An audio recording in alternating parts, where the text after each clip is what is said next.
ಹೃತ್ಪೂರ್ವಕ ಧನ್ಯವಾದಗಳು. ಈ ದಿನ ತ್ಯಾವಣಗಿಯಲ್ಲಿ ನಡೀತಕ್ಕಂಥ ಚನ್ನಗಿರಿ ತಾಲೂಕಿನ ಚುಟುಕು ಸಾಹಿತ್ಯ ಸಮ್ಮೇಳನದ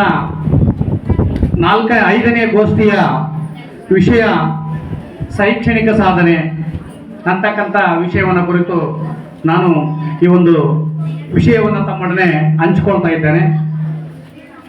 ಇಲ್ಲಿ ಶೈಕ್ಷಣಿಕ ಸಾಧನೆ ಅಂತಕ್ಕಂಥದ್ದು ಎಲ್ಲ ತಂದೆ ತಾಯಂದಿರು ಮತ್ತೆ ಮಕ್ಕಳು ಮತ್ತೆ ಎಲ್ಲ ಶಿಕ್ಷಕ ವರ್ಗದವರು, ಬೋಧಕ ವರ್ಗದವರು ಎಲ್ಲರೂ ಇದ್ದೀರಿ. ಶೈಕ್ಷಣಿಕ ಸಾಧನೆ ಅಂತಕ್ಕಂಥದ್ದು ಏನಾಗಿದೆ ಅಂದರೆ ಅಂಕಗಳನ್ನು ಪಡೀತಕ್ಕಂಥದ್ದೇ ಇವತ್ತಿನ ಶಿಕ್ಷಣದ ಅಥವಾ ಶೈಕ್ಷಣಿಕ ಸಾಧನೆ ಅಂತಕ್ಕಂಥದ್ದು. ಪಡೀಲೇಬೇಕು ಅಂತಕ್ಕಂಥ ಒತ್ತಡ ವಿದ್ಯಾರ್ಥಿಗಳಿಗೆ ಪೋಷಕರಿಂದ ಮತ್ತು ಶಿಕ್ಷಕರಿಂದ.